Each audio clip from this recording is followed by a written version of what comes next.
چقدر فضیلت و اجر و پاداش زیادی دارد حج. برادران عزیزم، حج و این 10 روز چقدر اجر و پاداش زیادی دارد. و ما میدونیم که در 9مین روز ماه ذوالحجه برادران عزیزم روزی چی است؟ روزی عرفات است که تمامی حاجیان از تمام کنار دنیا همه در وادی عرفات جمع می آیند. پس ببینیم پیامبر خدا صلی الله علیه و سلم چی میگه. عن طلحه بن عبید الله بن كريز أن رسول الله صلى الله عليه وسلم قال أفضل الدعاء دعاء يوم عرفة.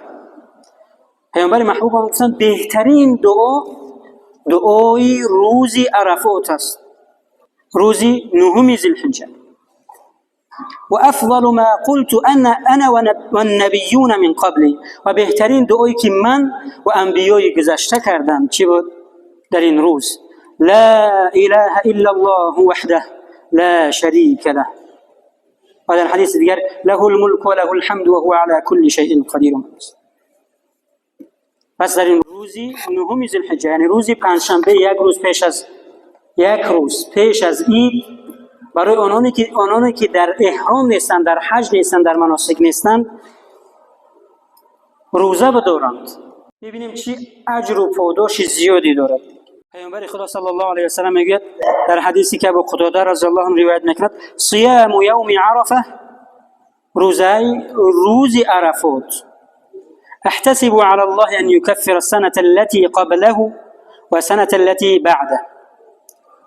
از خداوند امیدوارم که سببی بخشیده شدن گناهان سال گذشته و گناهان سال آینده می شود. پس این فرصت را از دست ندهید. با یک روزه در روز عرفات خداوند جل و علا گناهان یک سال گذشته و آینده ما را می آموزد.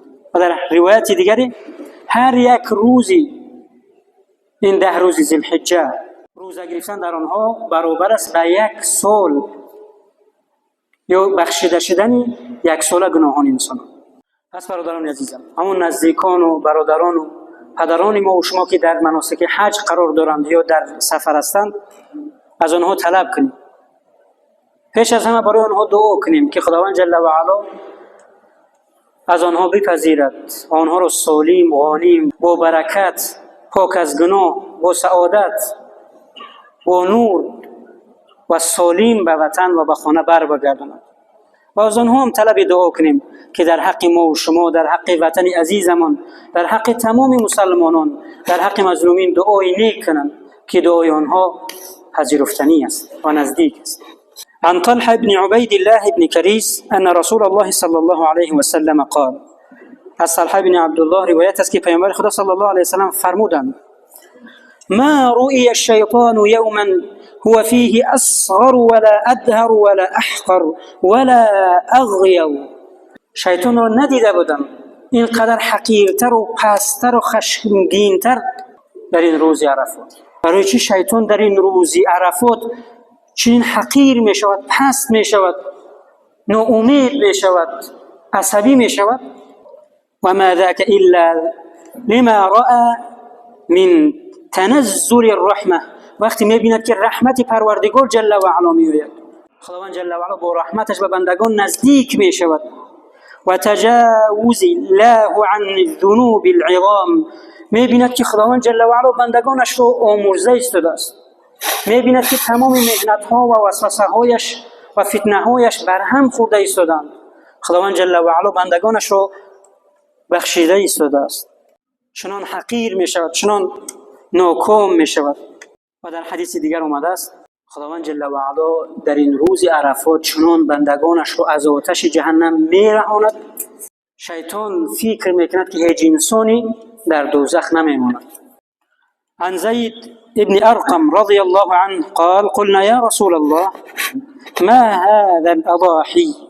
از زید ابن ارقم رضی الله عنه روایت است که گفتند ای پیامبر خدا صلی الله علیه و سلم، این قربانی ها چی است؟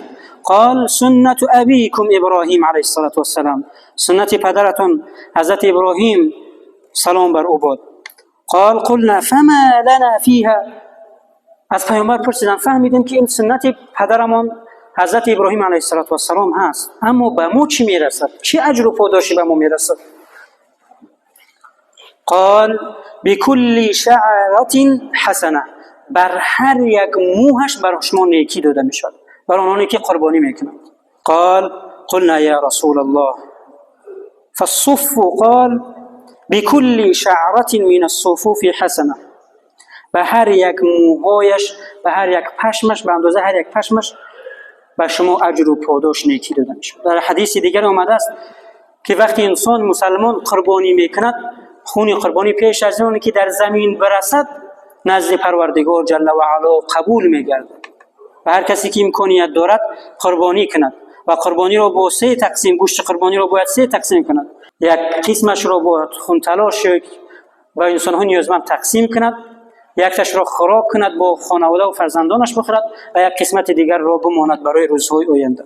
وقتی میگید شما قربانی میکنید، در دست کارت گرفته بگید بسم الله الله اکبر، اینی وجهت وجهی للذی فطر السماوات والارض حنیفا وما انا من المشرکین.